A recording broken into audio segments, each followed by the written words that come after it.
예, 현금 관리에 있어서 현금 출납장과 금고의 잔액, 즉 장부상 잔액과 이 장부상 잔액과 실제 잔액이죠.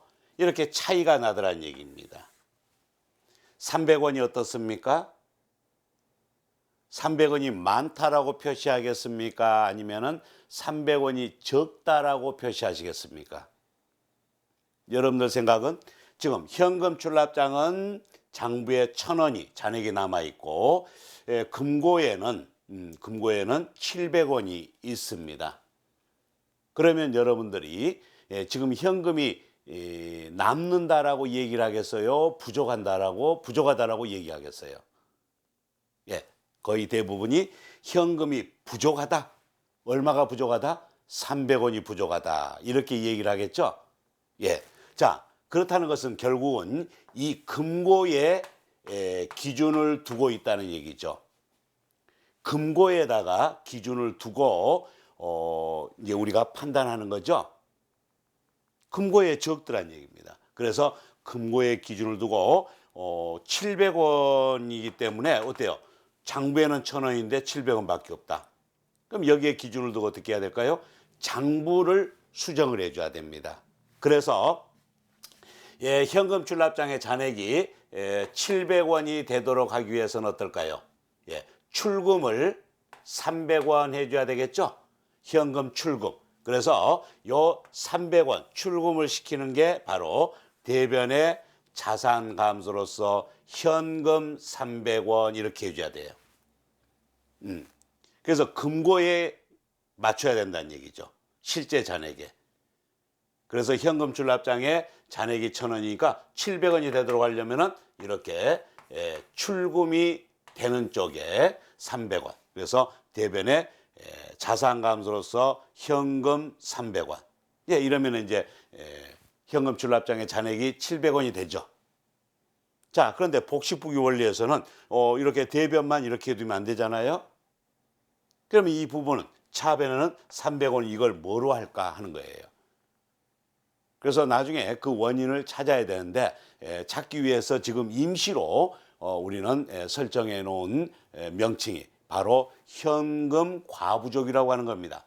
자, 그래서 이 현금 과부족이라고 하는 것은 현금이 과하다, 부족하다, 즉 현금이 과잉되었다, 과잉에 초과되었다. 그다음 이 부분은요, 현금 부족액을 말하는 겁니다. 그래서 현금이 남거나 부족할 때 원인이 밝혀질 때까지 임시로 사용하는 명칭을 현금 과부족이라 이렇게 얘기를 합니다. 잘 기억을 해 두셔야 돼요. 자, 그래서 금고는 700원, 장부에는 1,000원. 그러면은 장부를 수정을 해야 되니까 장부에 출금 처리를 한다는 것. 대변에 현금 300원, 차변에는 원인이 밝혀질 때까지 차변에 현금 과부족 300원. 어느 계정에 속한다라고 하기에는 좀 그렇죠. 그래서 임시 계정, 임시 계정이라 이렇게 이해를 하시면 되겠습니다. 이러한 임시 계정은 결산할 때는 그 잔액을 나타내서는 안 돼요. 자, 그래서 이제 현금 과부족 차변에 300원 이렇게 돼 있는데 그 다음 날 내용을 확인해 보니까 교통비가 200원 지출되었었는데 이 부분이 누락된 거예요. 현금 출납장에 교통비 200원 이랬어야 되겠죠. 그런데 이 부분이 누락됐단 말이에요. 그러니까 오늘이라도 어떻게 합니까? 차변에 비용 발생으로서 여비교통비 200원. 그렇게 해서 현금 과부족 차변에 300원 있던 것 중에 200원만큼을 서로 상계 처리한다. 상계한다. 서로 없애준다 이거죠. 반대쪽에서 없앤다. 상계한다. 상계. 상계 처리한다. 이렇게 얘기합니다. 이걸 이렇게 없애주는 거예요. 그래서 현금 과부족 차변에 300원 있었는데 이 중에 200원은 원인이 밝혀졌죠. 여비교통비로 지급되었다라고 밝혀져서 이 부분만큼을 여비교통비로 계상한 부분을 현금 과부족 대변에 상계 처리하는 겁니다. 자, 그런데 나머지 100원에 대해서는 아무리 그 생각을 해봐도 원인을 파악을 못 하겠는 거예요. 이런 경우에는 결산할 때까지는 일단 찾아봐야 됩니다. 그러나 결산할 때까지도 이 부분을 부족한 부분, 이 부분을 원인을 밝혀내지 못했다라고 하면은 어떻게 할까요? 그대로 둔다라면은 차변에 현금 과부족 100원 남아있게 되죠.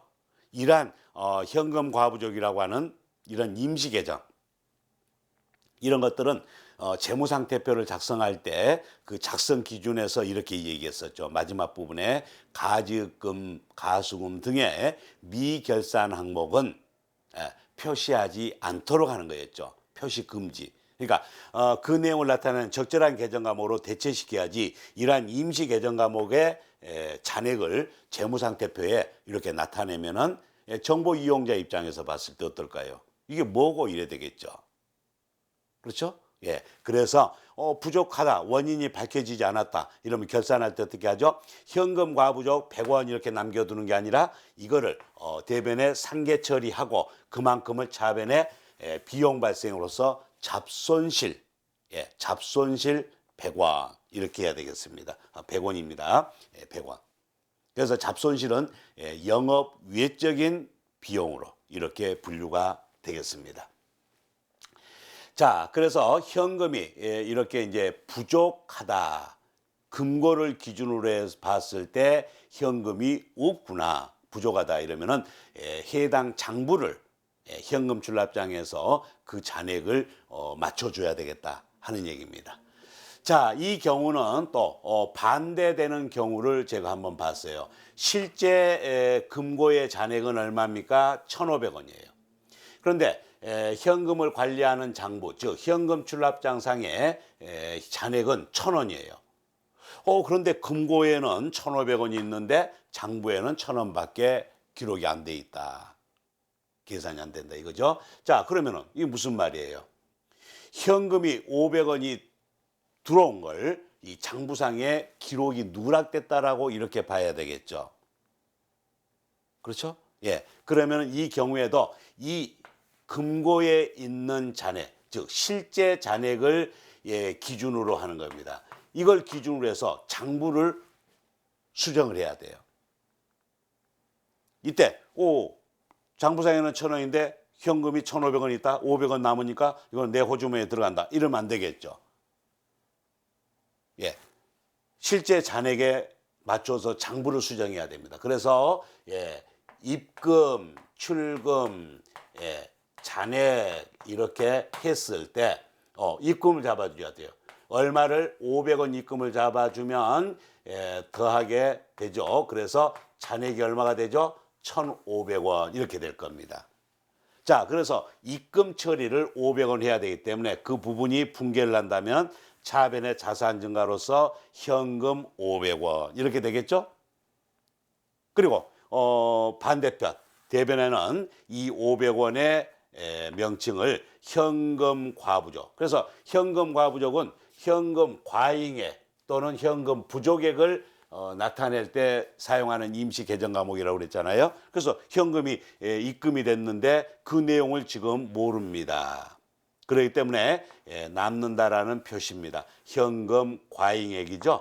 그래서 현금 과부족 500원. 이렇게 처리해서 오늘 업무를 마무리를 하게 되는 거죠. 자, 그런데 그 다음 날, 그 이후에 현금 500원이 남는 그 원인을 살펴보니까 거래처로부터 물품 판매 대금에 판매하기로 하고 그 계약금을 300원 받은 게 있어요. 그러니까 물품을 판매하기로 하고 계약금을 받아온 게 300원이 있는데 이 부분을 입금을 받긴 받았으나 금고에 돈은 넣었어요. 그죠?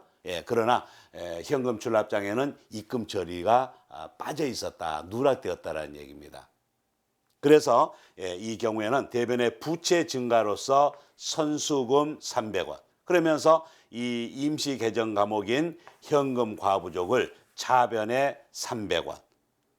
자, 이렇게 처리하게 되면은 이제 지금 이 시점에서는 현금 남는 게, 현금 과부족, 아직 원인 밝혀지지 않는 게 200원 있죠? 200원. 그래서 이 부분은 결산할 때까지 기다려서 도저히 그 원인을 파악을 못했다라고 하면은 차변에 현금 과부족 그 잔액 200원만큼을 차변에 상계 처리해야 됩니다. 예. 그렇게 하고 그 상대 계정 과목으로는 영업의 수익이 발생하는 것으로 영업의 수익에 분류되는 계정 과목 잡이익으로 200원을 처리하게 되겠습니다. 자, 이렇게 현금 관리에 있어서 현금이 남거나 부족한 부분을 처리할 때 이렇게 임시로 현금 과부족 이걸 사용을 한다는 얘기입니다. 그러나 결산할 때까지 그 원인이 밝혀지지 않는 현금 과부족, 현금 과부족 차변 잔액은 어떻게 한다? 잡손실로 처리한다. 현금 과부족 대변 잔액은 잡이익으로 결산할 때 처리한다. 이렇게 정리가 되겠습니다. 자, 그런데 한 가지 더 우리가 생각해 볼 문제가 있습니다. 1월 1일부터 12월 30일까지 1년 중에 하루 전까지죠. 이때 이 기간 중에 남거나 부족한 부분은 현금 과부족으로 처리를 했다가 이 원인을 밝혀내야 되고 또 원인이 밝혀지지 않으면은 잡손실 또는 잡이익으로 이렇게 처리한다 이랬죠. 그런데